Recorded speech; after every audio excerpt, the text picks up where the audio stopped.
This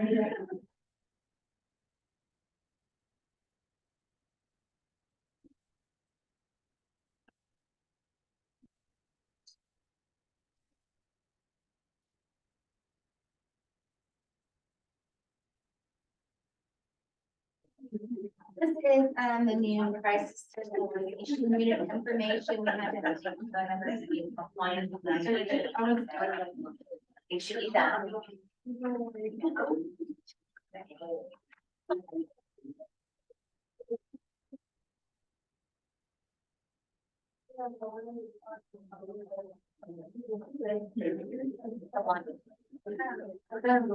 Okay. Retract your statement. And then the front of that. I'm gonna say you guys kind of got supported in this thing because you have a lot of people, but.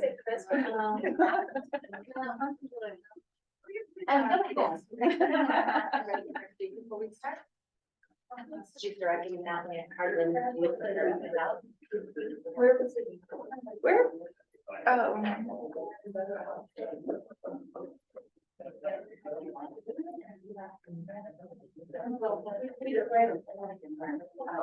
No, coming on that road, really doesn't do that. We'll leave the otter pattern.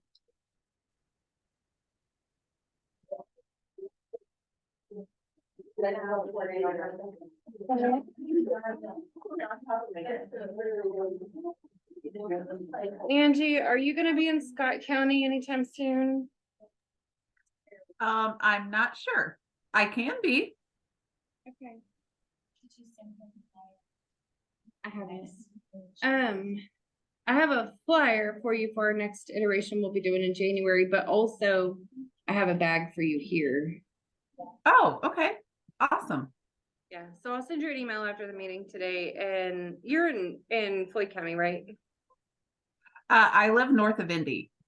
Oh, never mind. Okay, just kidding. I thought we were closer to me. Yeah.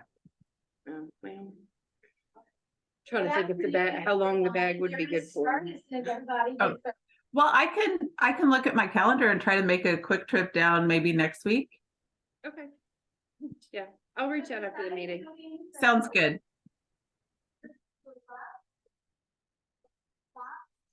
And baby cards, right?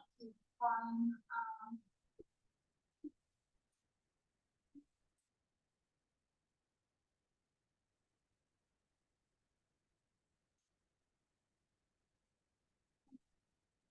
Well, I left my number in so that it's also notes. Yeah.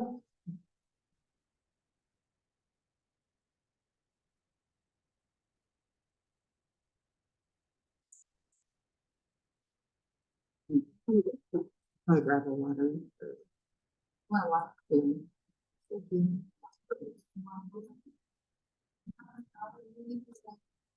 I know I got my water, please.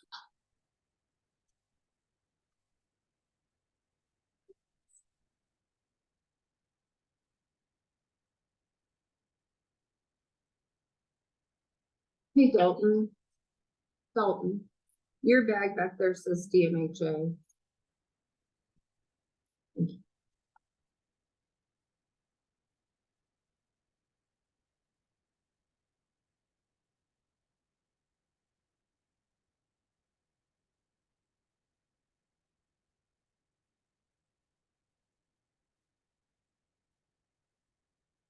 And you'll probably, I can tell you the peppermint bark is good, or is safe. I said I can, yeah. Yeah, the peppermint bark is safe, but you know, bakes are not used. And then the fudge should be good. There shouldn't be anything.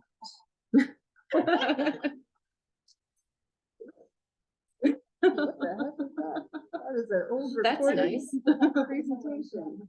Nothing quite like that. I got a slide that I want to use for you guys that I didn't put in.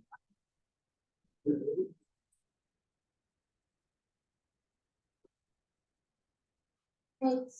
We're gonna go ahead and get started, y'all. Welcome to the last meeting of the year Okay, well, we have, I'm Tina Mitchell, and I am chair of these, I'm also.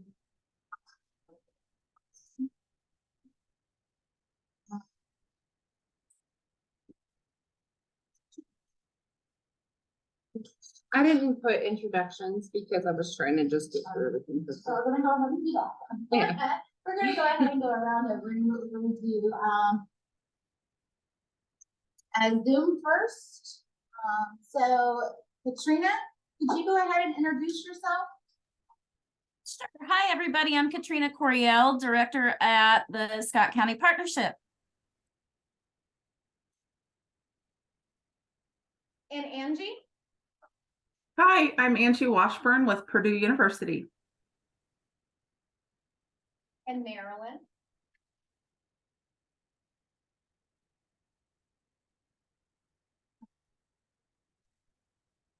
She may have stepped away, but that's Marilyn Fink with Indiana Youth Institute.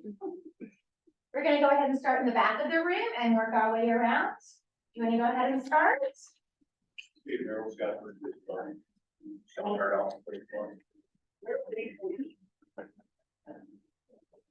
There's Riley, presidencies and, community partners.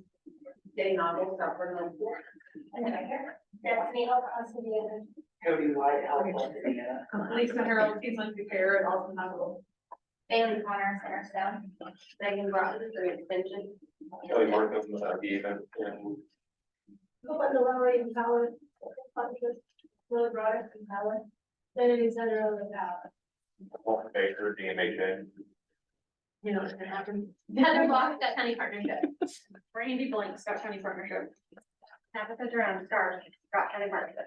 Carol Atchison, Operations Center. Dylan Baker, Scott County Partnership. Carissa Miller, Stillwater Individual and Family Therapy Services. Melissa Fry, Indiana University Southeast.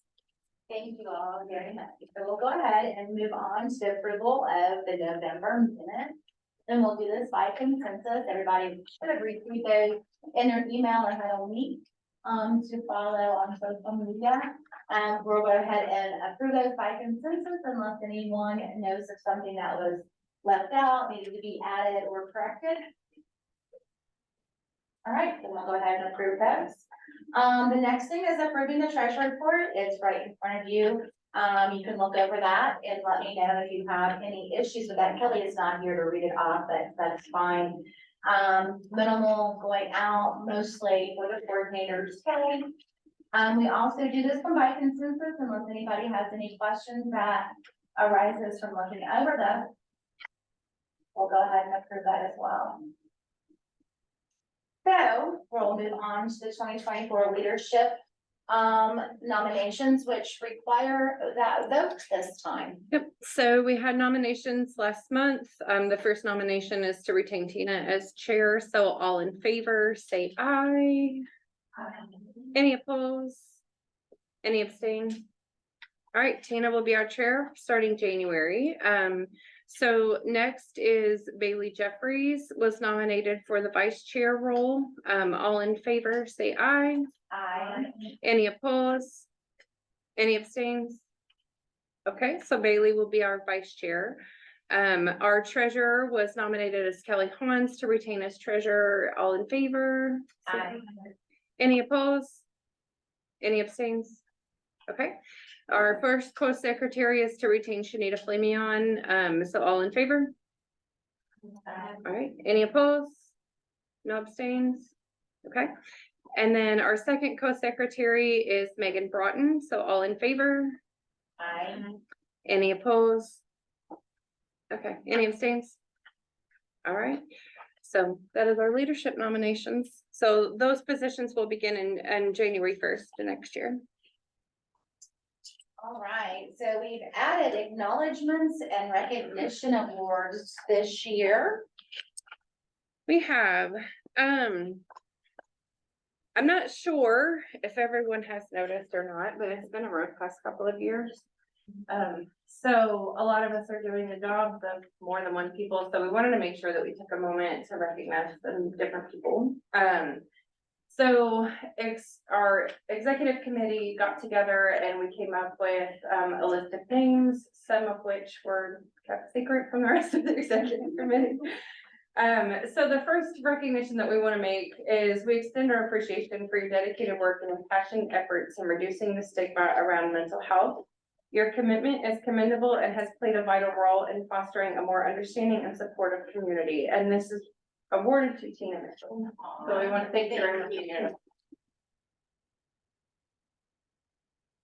Our next one was, we express our gratitude for your steadfast passion and dedicated work in supporting our community through harm reduction efforts. Your commitment is truly valued and has positively contributed to the well-being of the community. And so this is for Kelly Hans. She's unable to make it today because Thrive had to move their Christmas party. So we will present this to Kelly later. The next one, we express our gratitude for your dedicated efforts and valuable contributions to the Suicide and Overdose Fatality Review Board. And this one is actually presented to Steve Harold.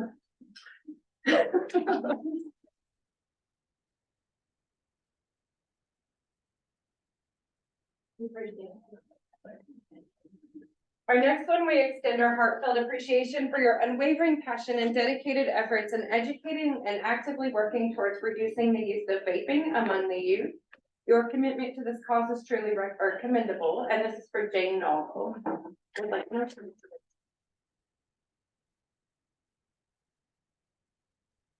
We express our sincere gratitude for your commendable efforts, exceptional leadership, and your role as a powerful advocate for the youth in Scott County. Your commitment is truly valued and has made a positive impact on the community. And this is for Kennedy Tyrone.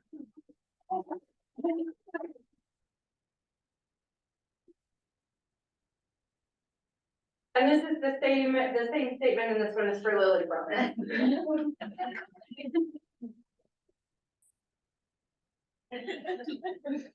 We extend our gratitude for the commitment you've demonstrated in working with survivors in the Chainbreaker group and your steadfast dedication to the youth of Scott County through Team Flint Care. Your unwavering commitment is truly commendable and has made a significant impact. Really, that was pretty open. Yeah.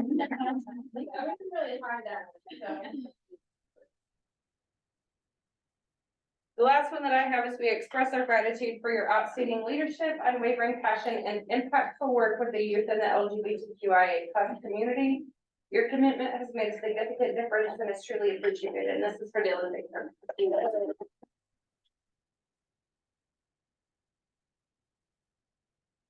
You do have one, Mr. I have one too. Oh, okay. So this certificate of acknowledgement, is presented to the person who extraordinary dedication and contributions to youth in the LGBTQIA+ community and the Suicide and Overdose Prevention Fatality Review Board. Not only showcase professional excellence, but also reflect our personal investment that is not gone unnoticed. And the person is Carissa.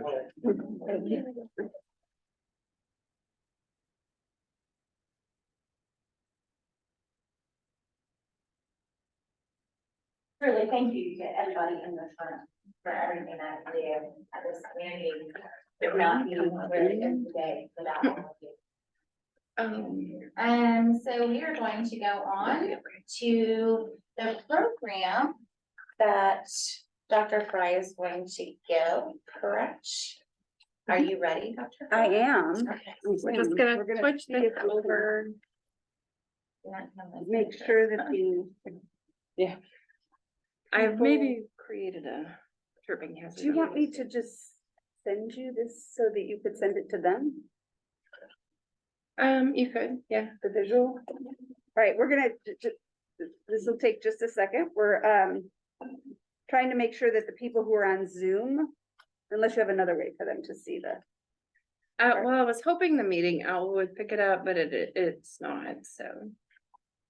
Well, maybe when I start talking about. Maybe. Okay, I'm gonna send real quick so that the people that are on Zoom have the presentation in front of them. If you didn't get the presentation, there are copies of the presentation on the table by the door. Those of you who arrived early might not have that because I did not arrive early. Where is there something going on 64 or 265? I mean. I'm used to 64 being a Yeah. problem. My Okay, 8-year-old told me last night she wanted to be whatever kind of engineer designs the roads because the roads are always organized so terribly. So hey, like, so maybe in 10 years, well, I guess in whatever that is, 16 years-ish, we'll have a new infrastructure person. let's hope that that came with an attachment for you. Yep. Did it come with an attachment? Okay. All righty. And Oh, is now it's one my of these. computer showing it? My computer's not showing it. That's not good. Do we have any tech pros here? And you all, there is lots of food still back here, please do not be shy, they'll eat it up and get more. Do you know if there's something I need to do? You may need to make your settings to duplicate, so your display settings duplicate the. And if we need to, I can always share screen, so we can switch it back if you want, and then I can just share screen, you can have it there. Okay, slideshow. Monitors. Are you all on Zoom seeing the PowerPoint or are you seeing the, It looks good. Thank you. Yes, we can see it. Oh, well, they can see it, but nobody in here can see it. Yeah, So so maybe if you you switch wanna- to put yours back on. yeah. Okay. And then can you plug this into your machine so I can I can. have my clicker?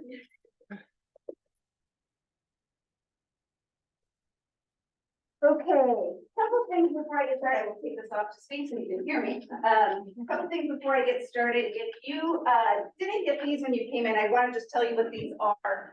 Because Scott County was involved in their production to some degree, especially this one.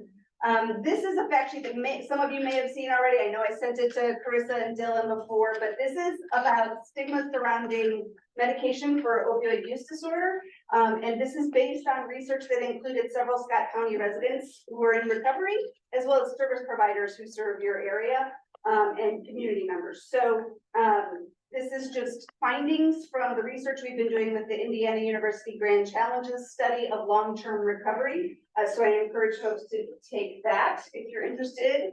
And then starting with work we did with you all several years ago, we did a community-wide adverse childhood experiences survey. And then we sort of improved on that project a little bit when we did it in Jefferson County.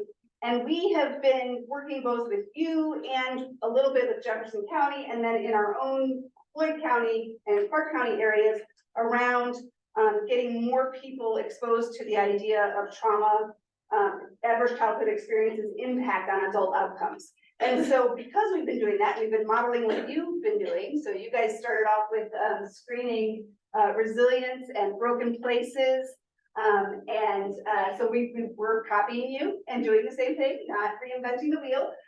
But when we do those screenings, we created a fact sheet just to help people understand and have a takeaway about the impact of adverse childhood experiences on adult outcomes as a general thing, not using any of the local data, but just as a general, information on the research on that. So if anybody would find that useful, you're welcome to take that. And then there are copies of the presentation for anybody. Does anybody need one of these?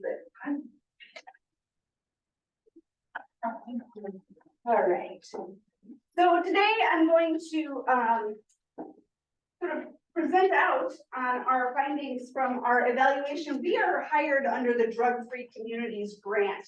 So I'm going to talk a little bit about sort of it's not letting me shift, so I'm going to need you to be my shifter. Okay. And it's probably because you're in Zoom, and sometimes when you're in Zoom, you can't use the clicker. So CEASE does a lot of different things. And the funding for CEASE's work comes from a lot of different places, and some of that funding doesn't funnel through CEASE at all. It's going directly to the organizations you work for, as you know, but you're doing work and you're coordinating through the body of CEASE, right? And letting each other know what you're up to, but also doing some joint activity.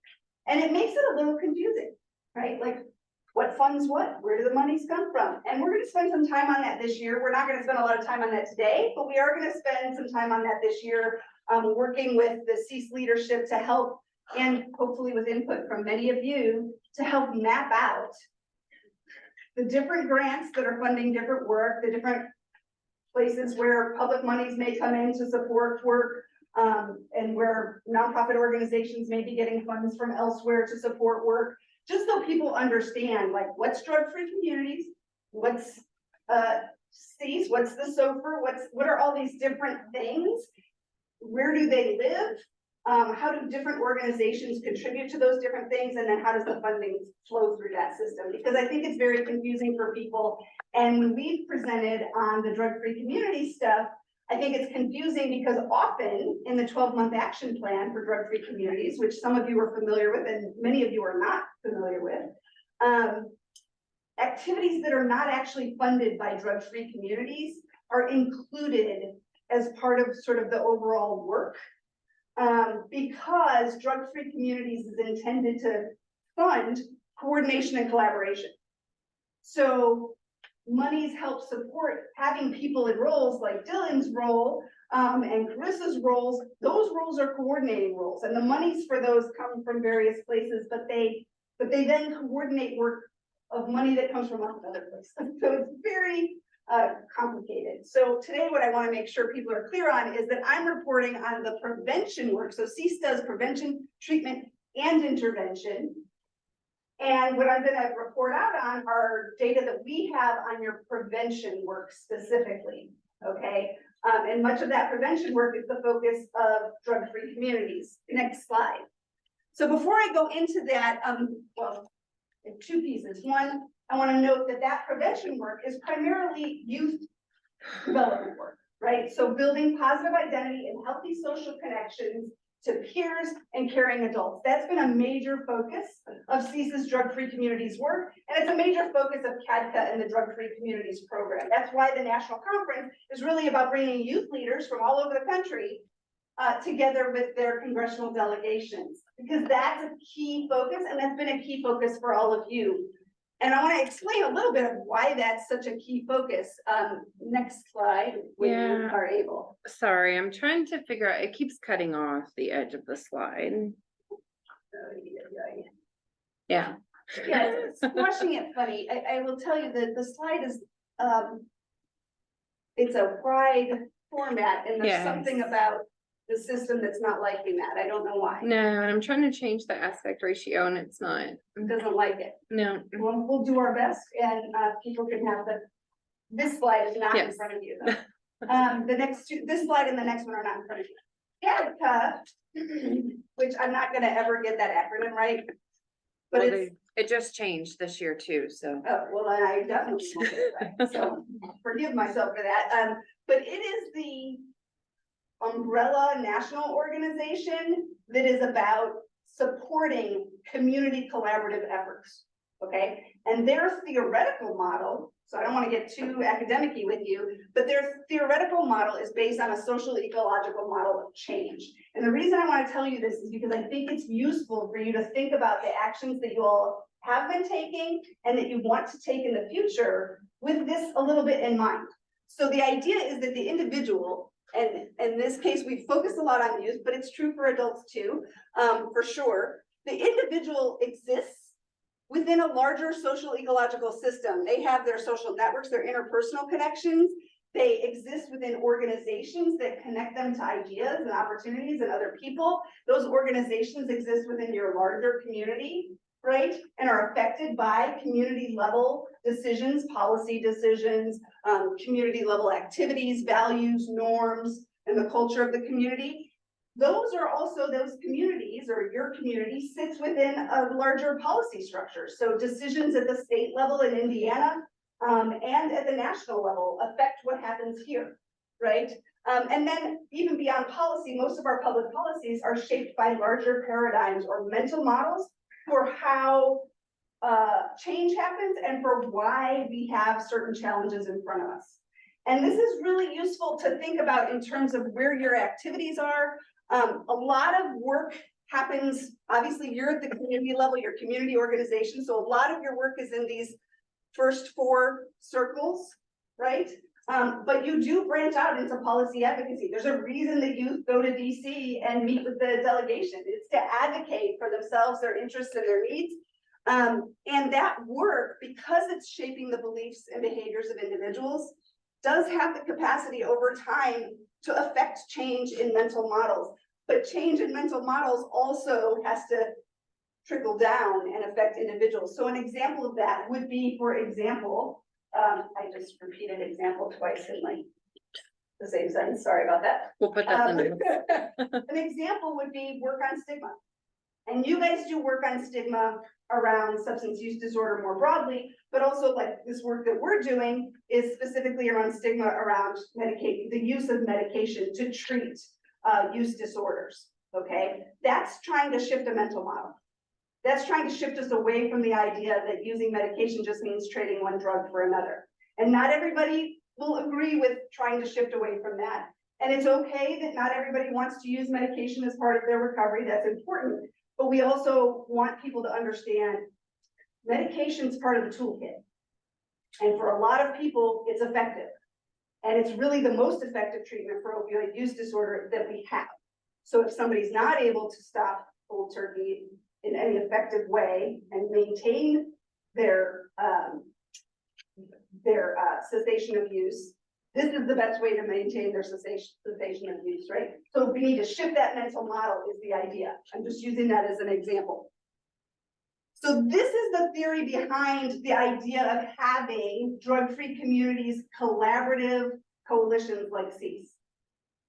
Is that you can have different actors working in different parts of this social ecological system, and that the network of organizations is how you can shift community values, and that you can have representatives from this work that are also working on advocating for policy change and doing the grassroots work of getting broader community support for policy change. That policy change can drive more change that comes back down into the community organizations, because policy change also shifts funding structures.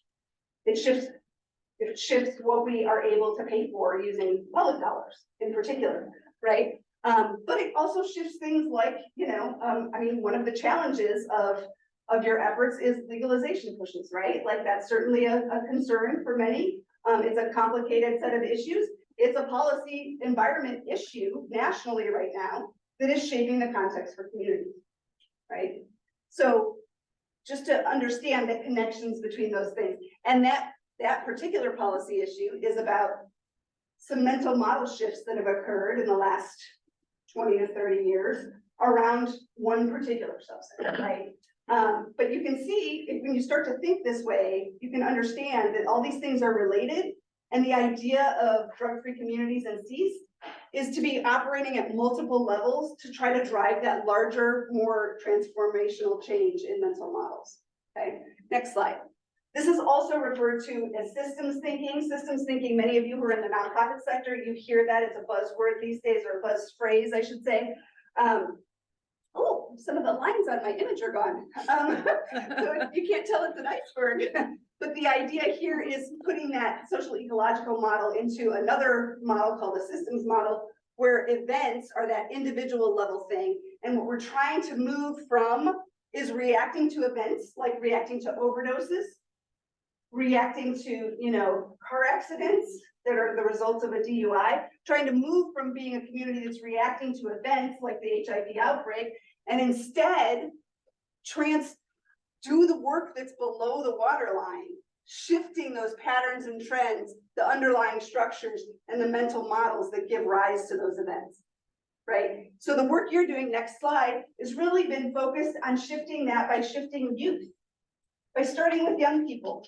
Because if you start young and we start building positive identity, we start building positive ways to spend time and teach coping mechanisms that deter our sort of substantial cultural reliance on drugs of all different sorts, alcohol and drugs, to cope with life's challenges. If we can start young, maybe that generation's mental models about how we socialize and how we cope with stress will be different. And if their mental models are different, their outcomes will be different. Their actions will be different and their outcomes will be different. So your prevention efforts in 22-23, I'm just gonna hit some highlights and then we'll go into a little more detail. Empower youth expanded to elementary schools, building positive social connections and a pipeline of youth leaders. The KEDCA conference, which is always a big deal, youth leaders presented their work and engaged conversations with fellow youth leaders and the Indiana congressional delegation. Life Skills and Reality Store, the Scott County Partnership delivered the Life Skills evidence-based program to 210 middle school youth across districts 1 and 2, and 184 youth completed the Reality Store simulation. Love Notes, new program. CEAS brought a new EBP focused on healthy relationships to the community. There's room for growth in that program. It was very small in this first run, but there are some clear signs of positive impact, right? And so that's an exciting opportunity. Scott County Night Live, youth engaged family friendly activities. Youth and family friendly activities, I don't know what happened there. Were provided throughout the year and had strong attendance. And then prescription lock boxes and take back. 65 lock boxes were distributed and medications were taken back, preventing misuse. And I thought we had a poundage on the medication, but I couldn't find that. 70 something pounds of medication. Okay. I just couldn't put my finger on the number. I really wanted that included here. It will be on the fact sheet. All right, next slide. Some Empower highlights. So attended the KEDCA National Conference, as I said, distributed those lock boxes, but Empower also hosted 2 school assemblies. Hush No More with WNBA player Leslie Johnson and Your Life Speaks with motivational speaker Nathan Harmon. Nathan Harmon did a couple different things while he was in town that I think went quite well. They also hosted a meeting with Congresswoman Erin Houchin. Also hosted the Amazing Race Scavenger Hunt. 14 businesses, 14 youth, and 8 adults participated. I already mentioned the expansion to Empower Junior that occurred at Lexington, Johnson, and Vienna Finley Elementary School. They had about 20 kids at each of 4 meetings. They provided Friday night fun, as we said, Scott County Night Live. This was in response in particular to, we had heard from some youth, a desire for healthy social activity that was not faith-based. And the Scott County Night Live is really an answer to that need for there to be an opportunity for them to gather. We had several opportunities that were faith-based, and that's wonderful, but wanting to make sure there's a space for youth who maybe aren't as interested in the faith-based activities. And then hosted 2 Empower nights at Ross Theater and an Empower game night at the Warriors Den. Empower also engaged significant outreach at middle school open house events, via tabling at community back to school events, and through a billboard on Highway 31, and banners at the football field, the YMCA, and Scott County Fairgrounds. The Empower kids are really busy. Aren't they? Yeah. They're also a national model. Okay, so let's be very clear. Your youth are really rocking it. And I do believe in what I just told you about the transformative power of working with young people, because I do believe it's a way you shift mental models over time. We all know that mental models shift generationally, right? You don't think the same way your parents did, right? You older adults like myself. We don't have the same mental models our parents did about a lot of things, right? That's because we do see generational shifts. So the work with youth, super important, and you guys are really truly the model for others. Okay, next slide. The Reality Store is a simulation that gets put on with middle school age youth that simulates real life experiences. They come in and they say what career path they think they want to go on, and then they learn about like how much money might you earn if you follow that career path, and here's what your expenses might look like. And so we did a retrospective survey where at the end of the simulation, we asked kids to rate how much they knew about different topics before the simulation and how much they felt like they knew at the end of the simulation. Now, to be fair, I just want to note that when you do survey items like this, they may not be accurate representations of how much they know, but they are accurate representations of their own assessment of their growth in knowledge as a result of the experience. Okay, and so I like to present this in this bar chart because the green lines are their rating of how much they knew before the event, and the blue lines are their rating of how much they knew after the event. And the topics were the amount of money you're likely to make in the field that interests you, the cost of housing, education related expenses, the cost of utilities, the education and training required, extra E, for the career that interests me, and then child-related expenses. These are really important things. Why? How do they relate to prevention? Because when you start to understand what it's gonna take to be an adult who can manage the kind of life that you wanna have, you shift your frame around what you need to be doing. And you know, things like substance use take a different filter, you know, on that, a different way of looking at that. Like, I don't have time to do that because I need to be really thinking about how I'm gonna make it, how am I gonna be a responsible adult who can provide my children with a home and stability? What's it gonna take to do the kinds of things I wanna do and have the kind of life I wanna have? And when you're future focused and you're worried about developing your skills and your abilities and developing your potential, you are far less likely, you are far less vulnerable to substance use. You're far less likely to get in with, you know, activities that are pulling you back, right? Because you're focused forward. Okay, next slide. Life skills, some highlights from life skills. There's two different ways that we look at the data from life skills. Actually, there's a lot of different ways we look at it, but this particular table, which I'm sorry, you can see the numbers, it's just a little challenging. This is the percent that, so life skills is offered, by the way, through the schools. Again, it's not by the schools, it's provided by Scott County Partnership in the schools. And Kim Ritchie does that work. I'm saying the wrong last name. Her name changed. Williams. Yeah. That's not right. Kim Williams provides that. This is an evidence-based curriculum that is about developing life skills and developing some of those developmental assets that we know serve as protective factors and help reduce the risk for substance use, for early substance use. So this is the percent that responded neither agree nor disagree. So these were sort of non-committal kids when they took the pre-program survey, and then at the end they had moved in a positive direction. Now we're not assessing here how far they moved in that direction. We're just assessing any movement in the direction that we hoped for, right?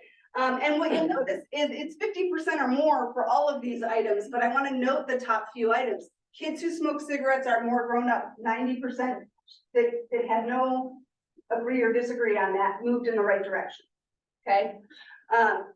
Drinking alcohol makes you look cool, 81.89% had movement in the right direction on that from a neutral position. Kids who smoke have more friends, 81% moved from a neutral position into a better position on that. Let's move to the next slide. Then we also look at the percent that agree or strongly agree on the pre-test. With these are all statements that you wouldn't want kids agreeing with. And they move in the desired direction on the post-test. So these are the kids where they weren't just neutral, they were saying things that we really hope kids aren't thinking, and we want to try to move them in the desired direction. So 100% moved in the desired direction on drinking alcohol makes you look cool, and kids who drink alcohol have more friends. That's important. These are partly those sort of mental models, right? They're frames for thinking about what does it mean to drink? What does it mean to smoke as a teenager? Does it mean I'm cool? Am I going to have more friends? We're shifting youth in the right direction with this program. 91% kids who smoke have more friends. Drinking alcohol lets you have more fun. 88.9% moved in the right direction from a perspective we didn't want them to have. Same with smoking cigarettes lets you have more fun. 83% moved in the right direction. Smoking cigarettes makes you look cool. 75% moved in the direction we had hoped for. Now keep in mind, these beliefs, they come from movies and TV shows and things kids see in their own communities. They're really ingrained in our brains, and they're really ingrained in our adult brains too.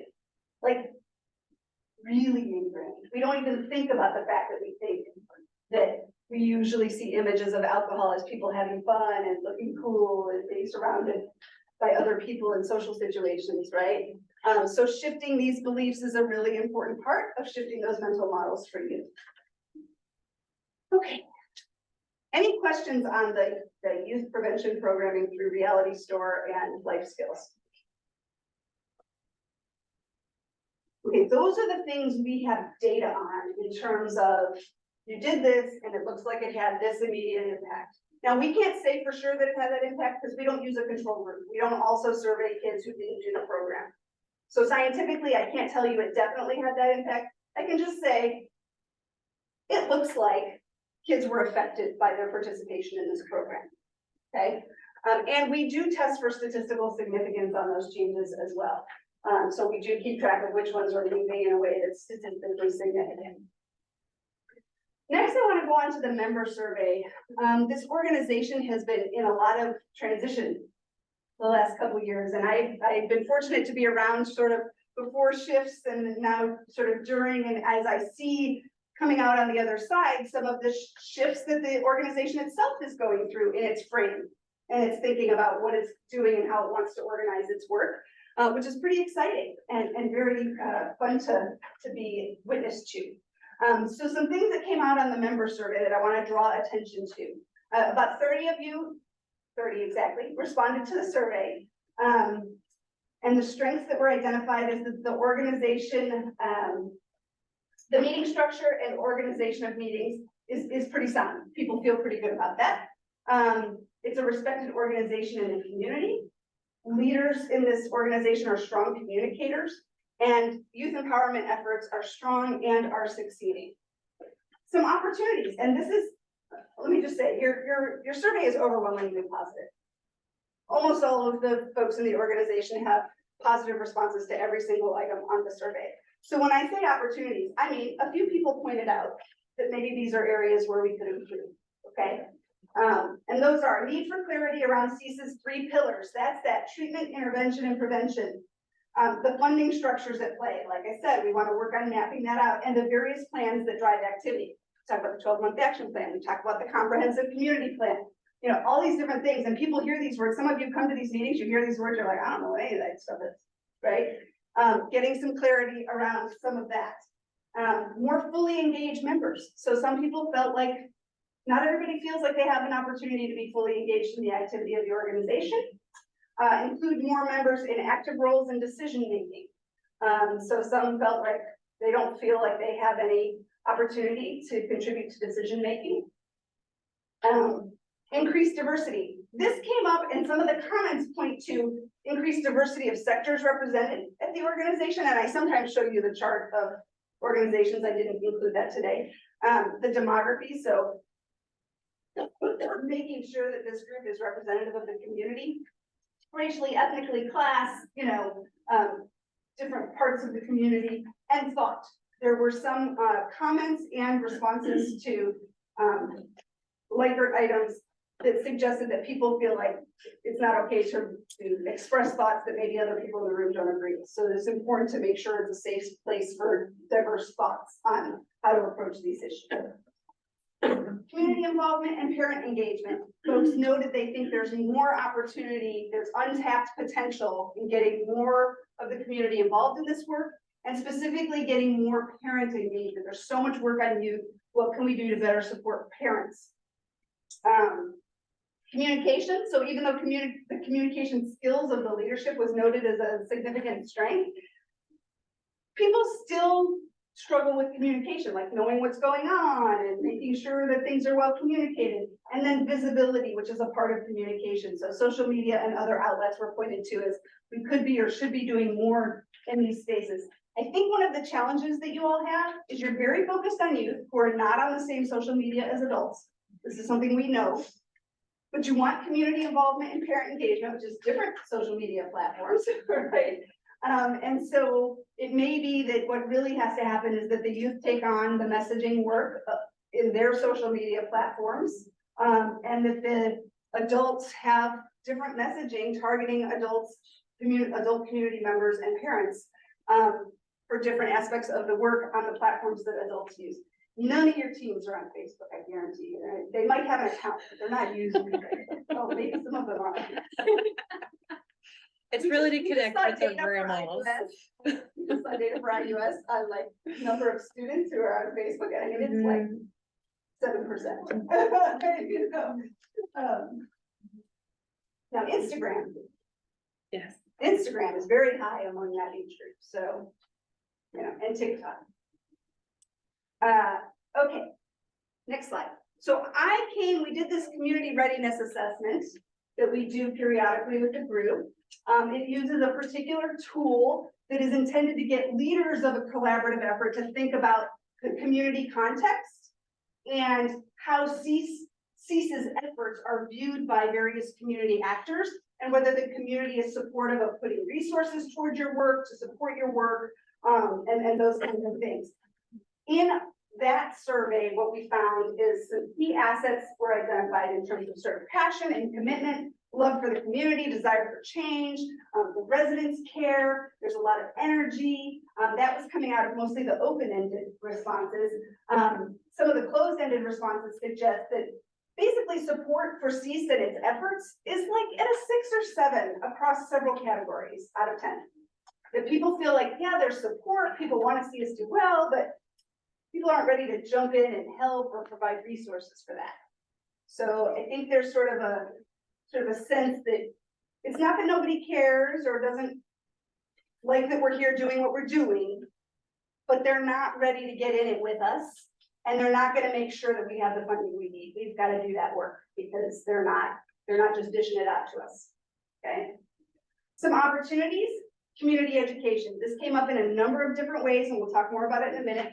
Maintaining community focus on preventing and addressing substance use challenges. Some folks feel like there's been sort of some compassion fatigue and sort of feeling like, can't we move on to something else? Why is this still the topic in Scott County? We can't just always be talking about substance use disorder. So thinking also about framing some of the work in terms of community building. And in the case of youth, we know from data from Scott County from 2 years ago, positive identity stands as the most robust predictor of whether kids who are otherwise equal in terms of their economic circumstance, their gender, their age, all of that, positive identity is the key that drives, and these are indicators of positive identity, drive whether they end up using substances or not, and how much they use, right? The difference between the kid who maybe has used once in the last month and the kid who's used 6 times in the last month is positive identity, right? So these youth building activities that help youth and children develop positive identity are really important.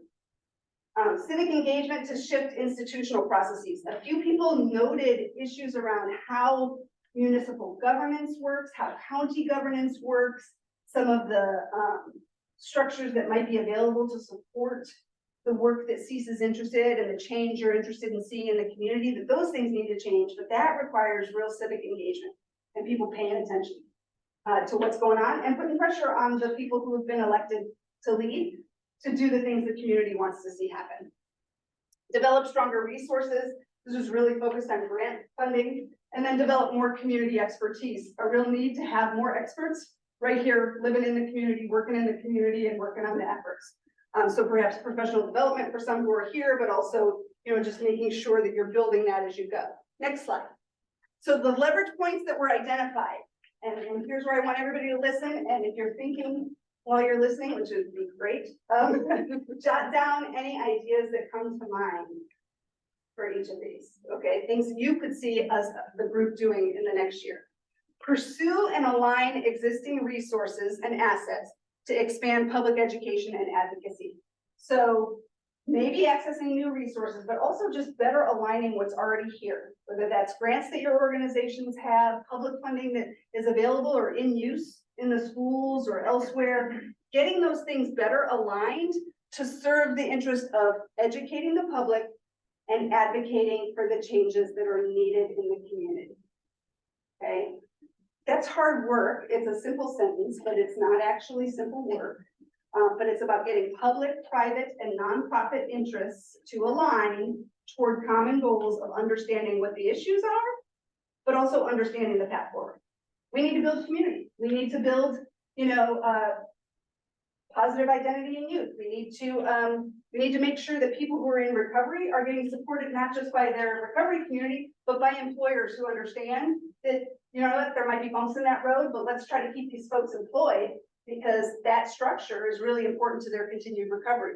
So can we get the factories in the community working with CEAS to understand some of the HR issues that might need attention to support recovery, for example.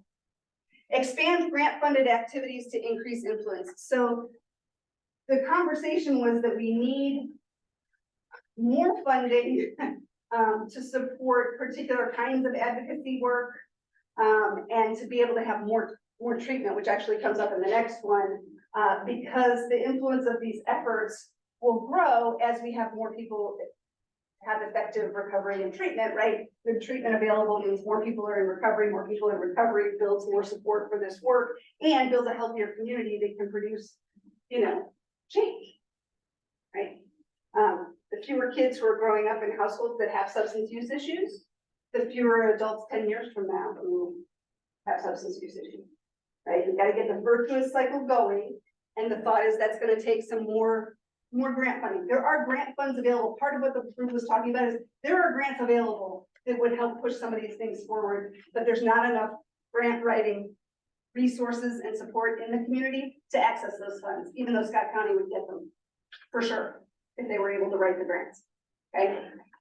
And then expand grant funded work to treatment and justice with law enforcement. So this was a conversation about just wanting that treatment and intervention piece to get more attention. We've got a lot of work on prevention coming out of CEAS. Access to treatment is a problem throughout Southern Indiana, not just in Scott County, right? Easy access. When somebody says they're ready for treatment, being able to get them into treatment right when they say they're ready to be in treatment, it's a huge problem throughout our region, right? So wanting to get some resources to direct specifically to treatment, and then justice within law enforcement. Now, I don't know what all that involves. So I don't want to speak too much to it, but making sure that the justice system and that the relationships between the community and law enforcement are working towards a common goal of reducing this problem in our community, and also recognizing that, law enforcement, or I should say the criminal justice system, is an opportunity for treatment, right? An opportunity. And I know you guys have good relationships between your jail and some of the providers, and that's a good thing. And being able to build on that and shift culture and ideas perhaps among some of the folks who work in the justice system. I think you guys have some great leadership on this. I think your sheriff historically has been a huge supporter of this work and has actually been a model that other communities want their sheriffs to go talk to your sheriff so that they understand that your jail understands that prevention work is important, right? Because they know how much substance use disorder is in jail, right? And how much it's driving crime, driving other crimes in the community, not just drug-related offenses. I think the idea was to get more grant-funded work to support those efforts.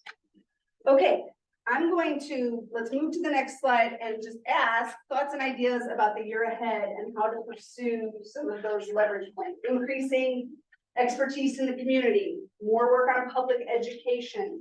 A couple of the ideas that were generated by the leadership group would be to create some public education sort of infographics. We talked about understanding the funding, but also there was something more specific that is not popping back in my head right now. Oh, on the causes and symptoms of substance use disorder. So just the basic, what factors contribute to people, developing a substance use disorder? And then how can you recognize if somebody is struggling with a substance use disorder? So we're going to work with I have a graphic design student starting in just a few weeks, and we're going to work with your leadership team to develop some infographics around those basics to help facilitate that public education work. So other ideas that people have. So the idea is that some of the ideas discussed will build upon. In January, I will begin creating our comprehensive community plan for like April 1st of 2024 to March of 2025. So this is the opportunity to start throwing out some of those ideas that we can build on in the January meeting. Similarly, the Drug-Free Communities 12-month action plan is a living document that is sort of under some level of revision, just under new leadership. So I think Dylan's also very open to things in the drug-free community space, ideas around that. Although that's more prevention oriented, the shift to wanting more on intervention and treatment is going to come under the comprehensive plan. So any thoughts or ideas or questions about anything that I have said? I think having more recovery meeting resources like Al-Anon, our team would be great for this community because in other communities, there's tons of meetings that can be attended, but yes, there are meetings in this community, but there needs to be more. You guys have Alateen at your schools at all? Nope. Well, No, that was let actually a topic of conversation yesterday that we have no Al-Anon and no Alateen in the county at all. Oh, that's hard, yeah. Yeah. That seems like low hanging fruit too. Yeah. It doesn't, I don't think it costs anything to Mm-mm. establish that, it just takes somebody willing to To run it. show up. I think, did we not use 2 years ago, though? Yeah, that's what I figured. Yeah, I think, I know we used to have Al-Anon. I don't know about Alateen.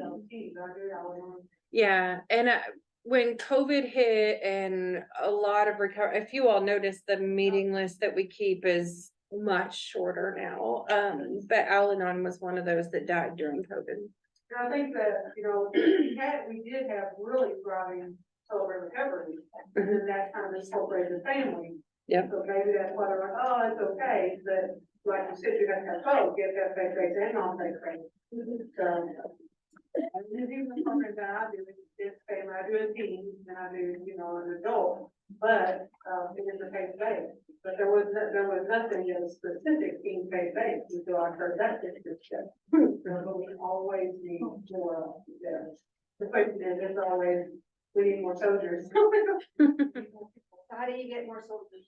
I think this is the conversation. I think we have to let them know, because I think community thinks you're doing stuff. So Yeah. we have to let them know, and I mean, we have to have those conversations. We have to be willing to have those conversations. So one thing that came out in the community readiness assessment meeting as well was feeling like there needs to perhaps be more individual outreach to bring more people in. That sending out emails and putting posts on Facebook and e-newsletters, it becomes noise in the background, right? Like people see, oh, that's the update, that's the Scott County update, whatever, and they kind of flip right past it. They're not stopping and reading it every time it's coming in there, and that's, but if you as an individual say to a friend, I think you would really enjoy getting involved with this group. Like I get a lot out of the work I do, and I would love to have you come to this Spring event and see what you think. That is way more likely to result in a new face showing up in an event, right? And so the leadership team felt like we need to do more of that kind of work and sending a follow-up note to somebody after they come to a first meeting and making sure they feel welcome and have an opportunity to ask questions and then reaching out to them again before the next meeting. Hope we're gonna see you again. So that kind of work might be one way to build that army. And certainly came out of the leadership discussion. One thing, the Sunrise Recovery, that's down there, Jeffersonville area, Parkville area, back in there. So they're a 30-day facility, and it's fairly easy to get in there. I mean, they don't have a huge number of beds, but they bought Todd's Place, which is Todd's Place, and they bought some other properties too. And that is all the process they get in the bed. Good, so more beds in the area. And so one of the ladies that works there, and another one that is actually helping revamp Todd's Place, both are in my church, and it was our recovery-based Bible study.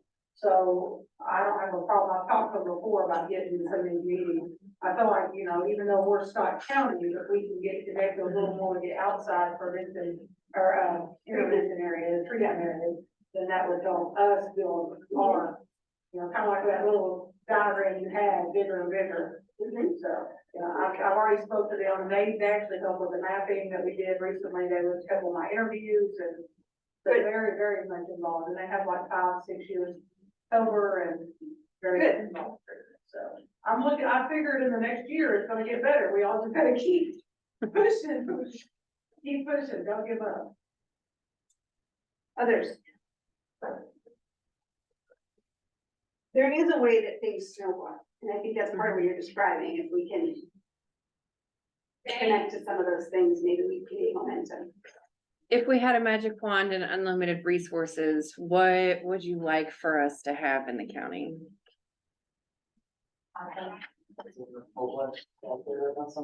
Transportation. I always wanted like a huge rock school top building, I had everything, you had the teams, you had, council, you had everything housed in this huge one area. So like a community center that had a multitude of resources. Multiple layers. I mean, that would be, yeah, I've already wrote that and to people as like a donor meeting, like, what would you want? Yeah, this is what we want, this is what we need. And transportation, which certainly has come up in other things I've done with Scott County over the years, that transportation is huge. Huge, need.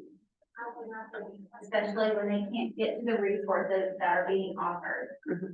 Yeah, Like our portable church van, you know, yeah, sure. it's something that simple. Sure. People who are offering these meetings, if they just had a van. Yeah. Because I mean, Well, and there are some rural transportation, you know, there's rural transportation funds available. I know like in, Harrison County and branching into Lloyd. And I think a little into Clark, Blue River Services is offering some of that. We're also trying to develop some other on-demand sort of things where you might have to call 24 hours in advance, but it sort of operates almost like an Uber setup. But is for, you know, is subsidized, publicly subsidized, and anybody can use, and it's much cheaper because it's publicly subsidized. So it would be like $2 rides, you know? So it could be that Scott County can, and this is again, this local governance thing that came up that I didn't really unpack here because there's a lot there. Local governance is where you access those things, right? That, you know, getting county government and city governments to work together on accessing what's available at the state and federal level to support those activities.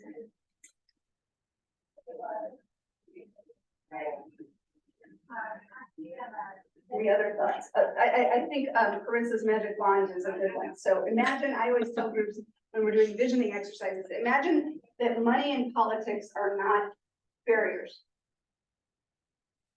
What would you like to see happen? What do you all think would improve staffing? I mean, like, you know, Steve, we were just having the conversation about being fully staffed. That's been this constant conversation amongst most of us. So what could we do to improve staffing? Because we're not getting qualified applicants applying. And I don't care if that's law enforcement or prevention work or harm reduction or mental health services. This is this constant struggle. So why are people not working here?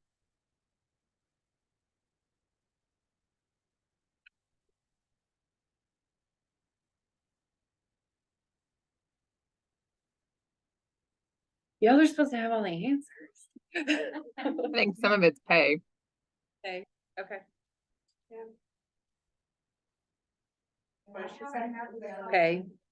I haven't had this conversation in my building recently, but I know it was a trend before COVID. That we saw our schools had a higher than average percent of special needs students. And a lot of that was tied to having parents with disabilities. And that was tied to, there was no reason to want to, the people who were educated and had the abilities were leaving the county. And the people that didn't need the job because they already had a check or they didn't have anywhere up for decline, didn't need to. And so it was an interesting paradox. I know people talk about you going away to college and never coming back, but there was a link also to the percent of adults with disabilities. Okay. What you got, Tracy?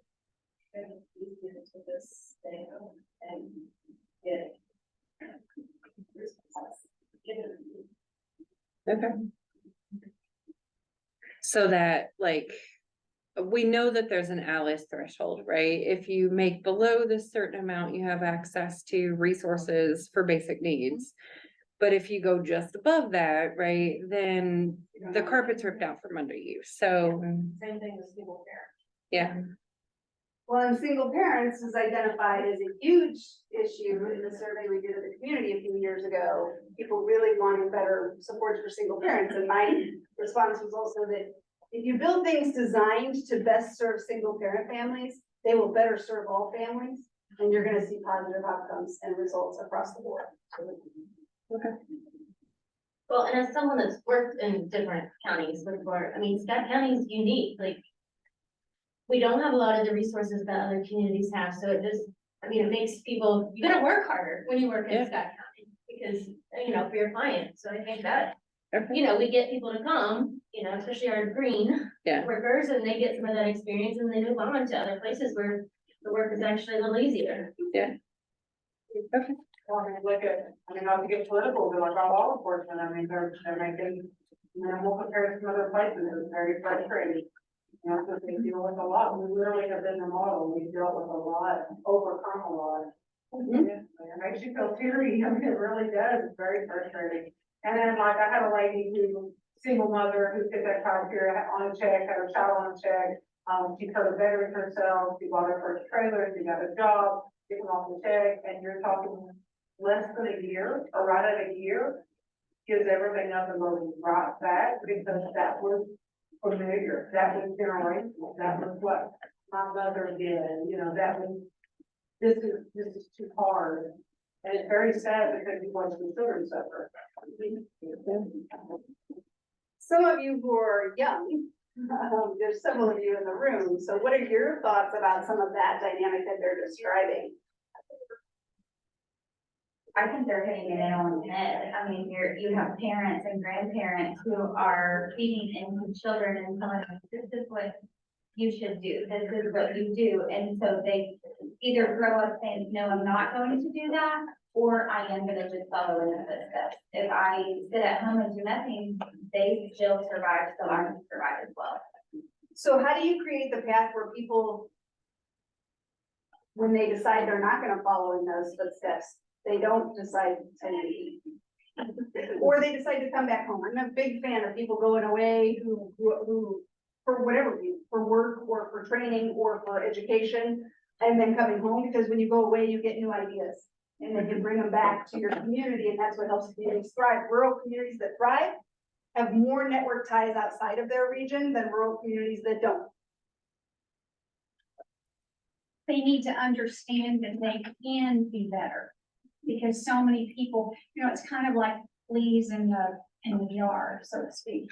You know, if you have the lid on and, you know, they will never go any further when you take that lid off, because that's what they're accustomed to. So, you know, I think that really that people need to have that picture painted for them, and to see that they do have, that they can do things, because they feel like they're limited, because they've been beaten down. So it's, you know, evolves into mental health facilities and mental health resources. And in development activities, I would argue. Yeah, if we're doing that magic one thing, Yeah. we need mentorship here. Okay. Here. There you go. Yeah. Okay.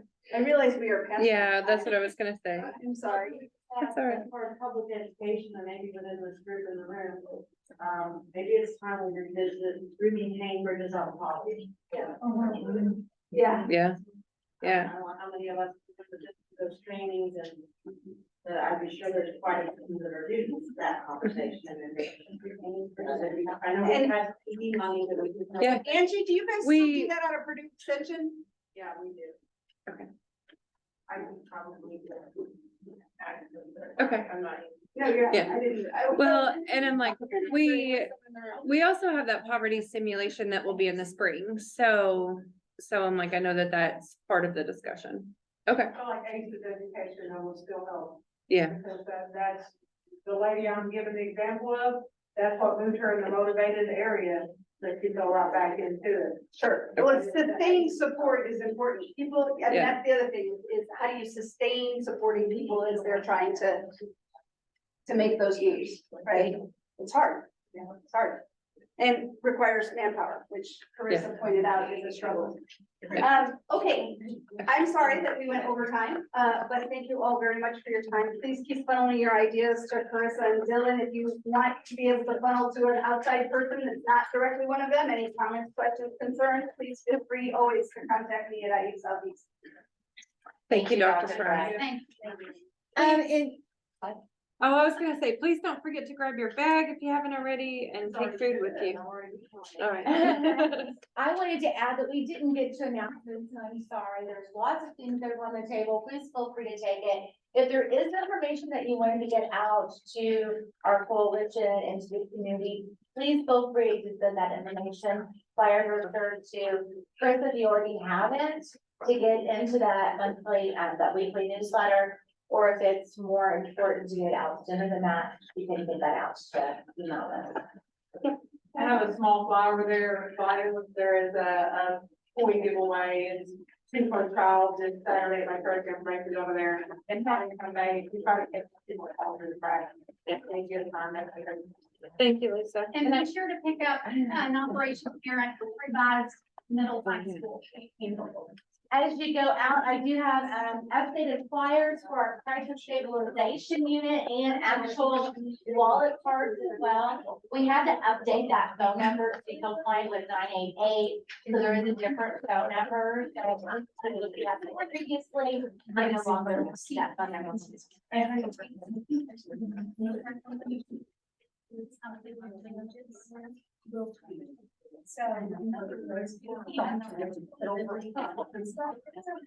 Anyway.